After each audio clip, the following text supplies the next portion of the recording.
গাইবান্ধা জেলা জাতীয় নাগরিক পার্টির অস্থায়ী কার্যালয়ে তালা দিয়েছে জেলা বৈষম্য বিরোধী ছাত্র আন্দোলনের নেতাকর্মীরা।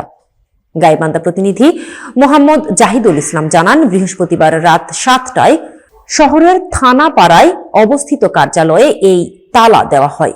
তালা দেওয়ার কারণে তারা জানান, এনসিপি জেলা কমিটিতে জাসদের কেন্দ্রীয় নেতা খাদেমুল ইসলাম খুদিকে আহ্বায়ক করা হয়েছে, যা জুলাই আন্দোলনের যোদ্ধাদের সঙ্গে বেইমানি হিসেবে দেখা হচ্ছে। গাইবান্ধা জেলা বৈষম্য বিরোধী ছাত্র আন্দোলনের সদস্য সজীব বায়েজিদ, মোস্তাবি জিম, সাংগঠনিক অতনু সাহা, আব্দুল্লাহ জিসান ও মেহেদি হাসান এই কার্যক্রমে উপস্থিত ছিলেন। অতনু সাহা বলেন, খাদেমুল ইসলাম খুদিকে পুনর্বাসিত করায় জুলাই আন্দোলনের যোদ্ধাদের সম্মান ক্ষুণ্ণ হয়েছে। এজন্য আমরা এনসিপির অস্থায়ী কার্যালয়ে তালা দিয়েছি এবং কমিটি বাতিলের দাবি জানাই।